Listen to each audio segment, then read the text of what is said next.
আসসালামু আলাইকুম। আসছিলাম তারাবো পৌরসভায়। এটা তারাবো পৌরসভা সিটি কর্পোরেশনের এখানে আইসা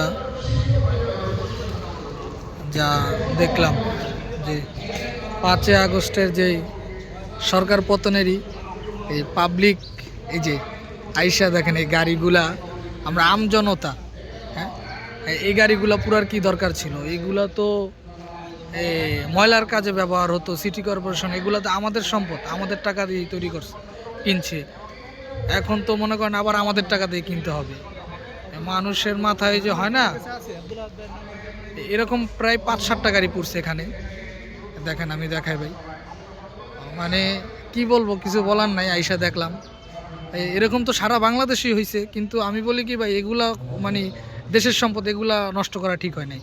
সরকার একজন থাকুক না থাকুক, পরবর্তী সরকার আসলে তো এই গাড়িগুলো আবার লাগবে, আবার তো একটা বাজেট দিয়ে আবার কিনতে হবে। তো টাকাগুলো কার লাগবে? এগুলো তো আমাদের টাকাই যাবে। হ্যাঁ, এগুলো তো ময়লা নিতে এই গাড়িগুলো, যে সিটি কর্পোরেশনের দেখেন প্রাইভেটটা একদম ছাই বানায় ফেলছে। কিচ্ছু বলার নাই, কি বলবো বলেন। মানে ভিডিও করার উদ্দেশ্য ছিল, এখানে আসছি, আইসা দেখা খুব খারাপ লাগতেছে। একজনের থেকে শুনলাম যে ভিতরে ভাই গাড়িগুলা, এই 2টা নতুন গাড়ি আসছিল, এই দেখেন এগুলা পুরে নাই, কিন্তু গ্লাস ট্লাস ভাইঙ্গা আইসা দেখেন। এগুলা কোনো কাজ পাবলিকের? হ্যাঁ, মানুষ পাবলিক যখন মনে করেন না, কয় না হুদুস থাকে না, কি করব? হ্যাঁ, না ভাই, খুব খারাপ লাগছে, খুব খারাপ লাগতেছে। এই গাড়িগুলো এভাবে পুরা ঠিক হয় নাই।